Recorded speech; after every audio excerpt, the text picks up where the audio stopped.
Hey everybody, thanks for joining in. If you watched our last episode, then you know that our trip around the Abacos with Jerome Rand had a huge impact on us. Steph and I wanted to keep the momentum going, and within 2 weeks of our circumnavigation, we headed out for another trip to the Bahamas, this time with just the two of us as crew. The trip was a combination of coastal cruising and another Gulf Stream crossing. We planned to sail from Fort Pierce to Miami, Miami to Bimini, then Bimini back to Fort Pierce. Our nerves and anticipation were high as we left the inlet on a sunny day before noon. Conditions were perfect for us to fly all three sails as we headed south with the wind on our beam. 26 hours later, we dropped the hook in Biscayne Bay. Squally, stormy weather was forecast for the next couple of days, so we planned to stay put until things looked good for crossing the Gulf Stream towards Bimini. Our friend and instructor, Captain Jack, with the Blue Water Sailing School, came by with his students for a quick chat and to say hello. It was interesting to think that only 15 months earlier we were his students taking the week-long bareboat charter class as our first introduction to ocean sailing. Now we were back with our own boat and ready to go to the Bahamas. The unsettled weather alternated between brief, frequent squalls that enabled us to wash the boat and ourselves with the welcomed fresh water. Evenings were peaceful as the sun-streaked sky glowed in the distance. The colors and views provided the perfect backdrop for our unfolding adventure. After a 2-day layover, we motored out the Biscayne Channel at first light.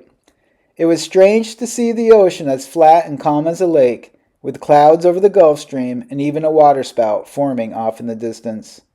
Within an hour, though, the wind began to fill in, and soon we were able to fly all three sails. We motor sailed the entire 50 miles, and late that afternoon we headed in the inlet at Alistown. Bimini, we've been told, is one of the scruffier islands, but we were all smiles as we set out to find the Immigration and Customs Office. After checking in, we crossed the narrow crest of the island and enjoyed a swim in the turquoise blue waters. Small, colorful shacks offered an assortment of cold drinks and food, with the slow thump of reggae music providing the perfect backdrop for our first island visit. We spent 5 days here, relaxing, swimming, and enjoying all the island had to offer. It was a tropical assortment of fascinating plants and animals, and the time went quickly as we waited for the right conditions to head back to Florida. The locals were friendly, and the sights and sounds of island life were authentic and real.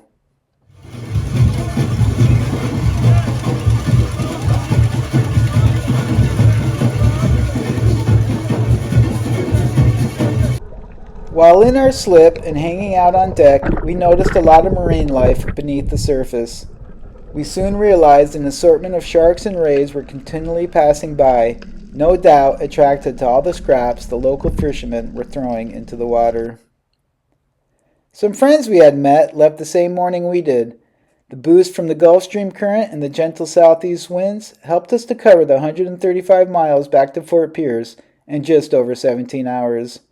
Our spirits were high as we once again pulled into our slip in the middle of the night, successfully concluding our first offshore trip as a crew of two. Thanks for tuning in.